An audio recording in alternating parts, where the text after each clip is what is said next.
it's Styles from Brand Content Studios. Here's your content marketing quickie for the week of August 20th, 2019. First off, thanks a ton to FeedSpot founder Anuj Agarwal for including this humble little podcast in their list of the top 15 content marketing audio podcasts and radio you must subscribe and listen to in 2019. I'll put a link to that in the description for you. Clearly, you have not made a mistake by listening today. Millennials. They're so yesterday. And it will be interesting to observe their coping skills as they realize marketers are sitting around obsessing over them less and less. But we have Gen Z to tend to now, and Gartner analyst Jack McKinnon offered up a few trends to keep in mind as we shift our focus and our marketing strategies to the new age group that matters. First, get a grip on what platforms they use and how they use them, because they're totally not one size fits all. They use just about all of them, but for very different reasons and for very different audiences. If a new platform comes along, they'll get on it. So you better get nimble. And they have gatekeepers. They're called influencers, and they are very carefully curated. As for brands, more than any other generation, they want to engage with a corporate identity that they can relate to. Corporation as human. Pretty much the opposite of how corporations are designed. Here's more advice. Understand dark social media. That means not public posts, but all that goes on in the messaging apps. Learn who Gen Z is. Jack says, yeah, they're digital natives and all that, but more than millennials, they want human interaction for certain things. In fact, they'll research online, but they are more apt to want to buy in brick and mortar. Damn it, sold my strip shopping center too soon. There's multiculturalism, of course. They aren't down with seeing brands leave people out, even if they themselves leave people out all the time.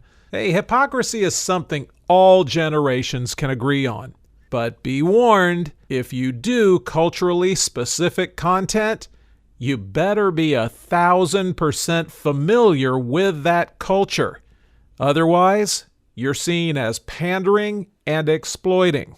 Be warned about this, too. I know we all think we're slick, but Gen Z can easily smell and spot marketing in every form that it's in. And actually, they don't mind that. But they want to know you as a company. How do you make what you make? Where do the parts or ingredients come from? Who did you hurt to sell this to me? So from a content perspective, there's a huge opportunity to make more informative about us content for the Gen Z audience, which will help them get to know you as a brand. I almost didn't do this story because it was so brief and so simple, but it also carries a powerful message that speaks to an ongoing, perpetual, which means ongoing, mistake that countless companies and marketing departments are making. And it has an enormous bearing on content strategy and figuring out, all right, what do we need to make to start communicating effectively so that our content is effectively helping the right business goal? Well, it's from the Story of Telling, and it's about Barnes and Noble. You remember books. 400 of their stores have closed since 1997, and they've lost $1 billion in market value in just 5 years.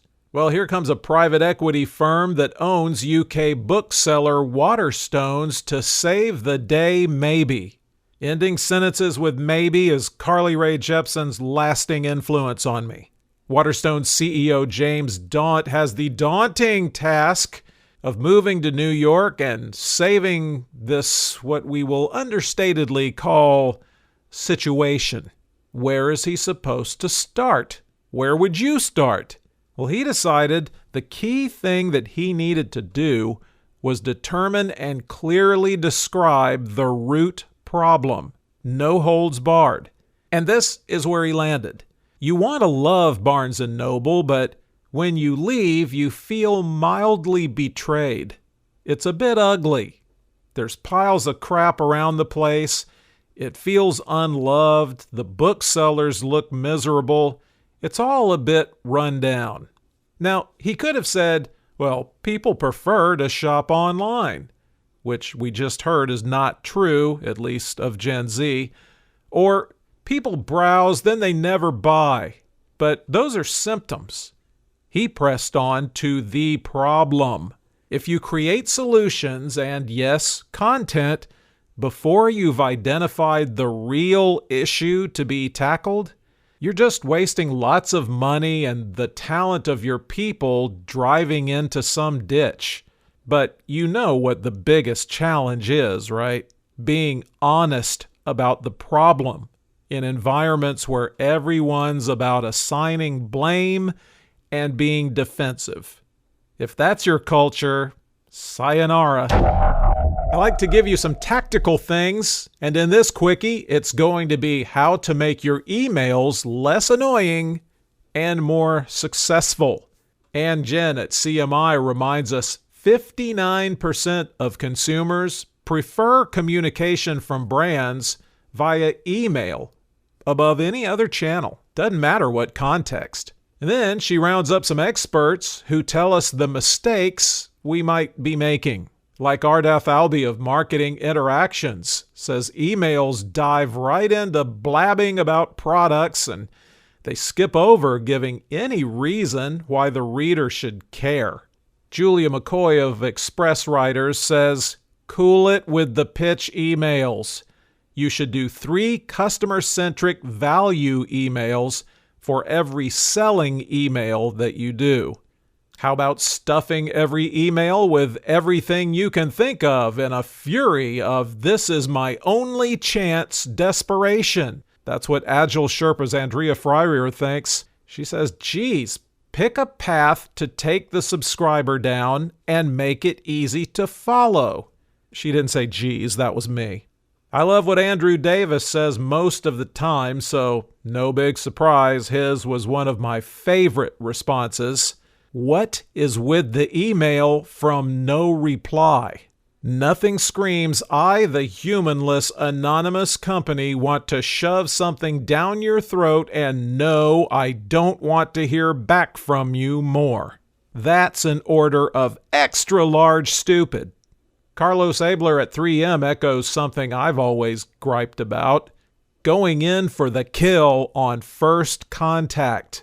I am not a one-night stand. Well, anymore. I need to be seduced. If you aren't crafting enticing info that builds true desire for what you're offering, you're just out there hoping to get lucky.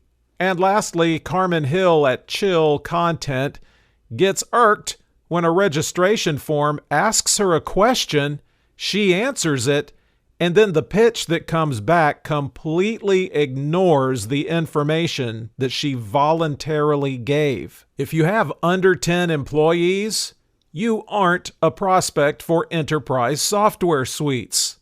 So there, if you're feeling guilty after hearing these things, now you've got tweaks to go make. Lastly, and quickly, print is not giving up. Hearst Magazines is tracking what readers click online and using that info to target ads to them in their print editions. How about that? It's called MagMatch, and it will start in Elle magazine. That's French for lady! Then it might show up later in Cosmo, Esquire, Food Network magazine, and Car and Driver. Drivers read that, as do cars.